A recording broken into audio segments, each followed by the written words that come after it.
Okay, here we are.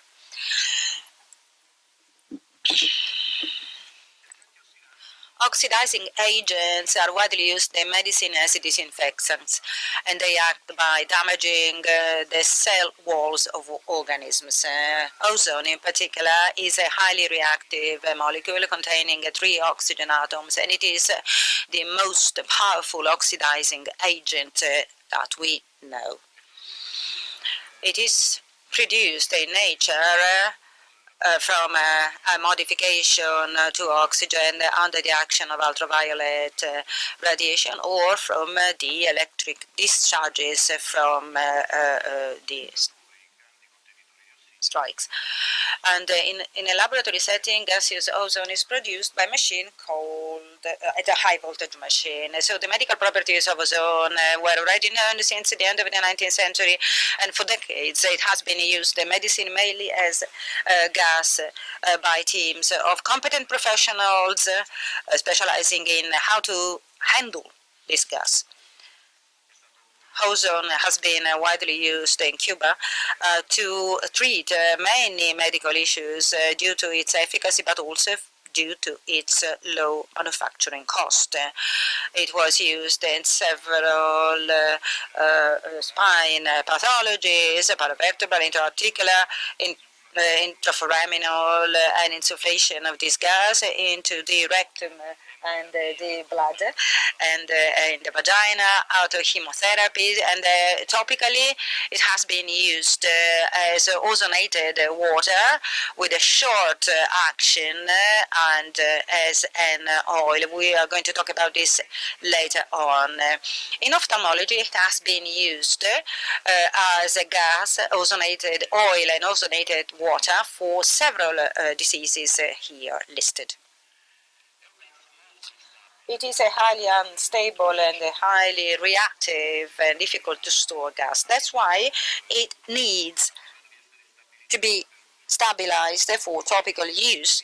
And this happens in nature, actually, because oxygen can bind double bind to the mono unsaturated fatty acids, and these are the compounds that maintain the same properties of ozone, but unlike ozone are highly stable over time, and they are also very well tolerated by human tissues, and this is how the ozonated form of this gas has become the most widely used way to administer ozone.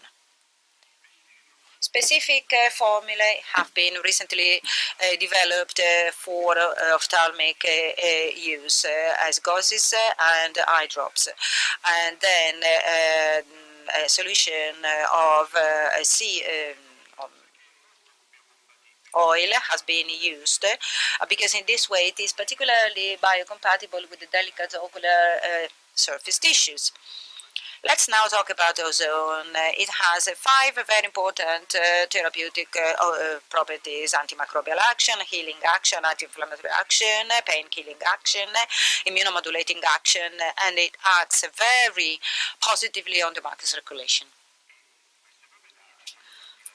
And a lot has been written about these properties in international literature, and these are the papers, the most important papers that were published on this topic. It has an antibacterial activity because it may oxidate the bacterial cell wall and acts all the proteins which are essential for the bacterial life. And it may also kill viruses, and in particular its action is very effective in destroying viral receptors on the cell membrane.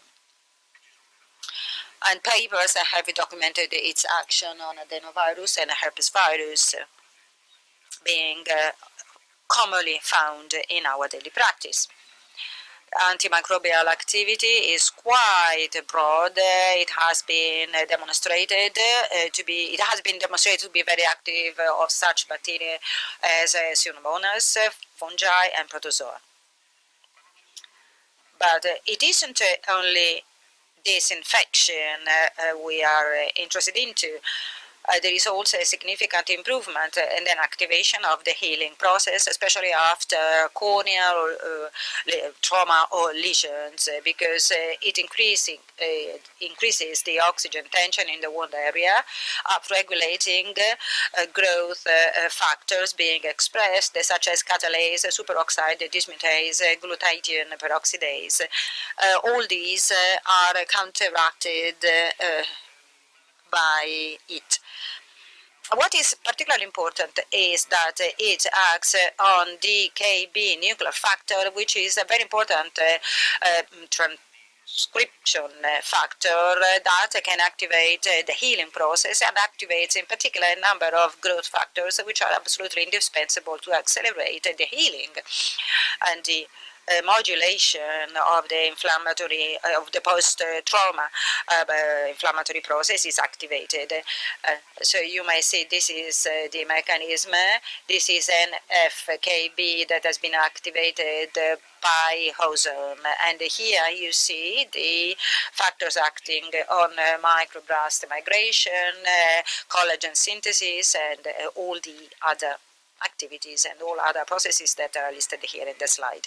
Anti-inflammatory and pain-killing action is also present because it has been used for years in order to treat backache. It acts by inhibiting the inflammatory prostaglandins and inhibits the release of bradykinins and algogenic compounds. It mineralizes free radicals and it stimulates the local production of antioxidant enzymes. Its activity occurs also by way of immunomodulation, especially by inducing anti-inflammatory cytokines and regulating the immune response. The introduction of ozonated oil eye drops on the market is a very interesting innovation for ophthalmologists having to do with ocular surface diseases. And the formulation that has been developed allows us to use a product that, at least theoretically, can have an anti-inflammatory, antiseptic, lubricant activity, promote healing, and therefore can be used in a great number of different clinical situations. Also because it is active during the stages of the revitalization process by protecting from bacterial superinfection and reducing the possibility of having keloid reactions, and however in general by accelerating healing. The ozonated oil has been used as eye drops. It's in two components because you cannot mix oil and water, but you can mix them when the oil is contained within liposomes and stabilized by substances which can maintain a stable and tolerable dissolution. And in this form, it is extremely biocompatible. So it is made of hydroxypropyl methylcellulose and ionized water in aqueous solution. So we have this ozonated sunflower oil in a liposomal formulation, and there is also a cationic action of stabilization of the water oil surface. And then we have excipients, we do not have the sodium phosphate buffer that sometimes may precipitate when the cornea is damaged. So we have tested the product in a number of clinical conditions. We have used it as a single product after PRK and in association with the therapeutic contact lens in high and systemic paracetamol, and we have observed a very good tolerability. And then we've used it in combination with antibiotics targeted antibiotics for bacterial ulcers, both central and paracentral. And we've also used it in epithelial defects in order to prevent a superinfection and stimulate the regeneration of tissue, also taking advantage of the absence of phosphate and sodium buffering substances in the product. And in meibomian gland dysfunction, it acts by reinforcing the lipidic layer of the tear film and protecting from bacterial infection that may cause hardening, clogging, and all other problems. Also, in chronic infections, and in viral pathologies in association with usual treatments.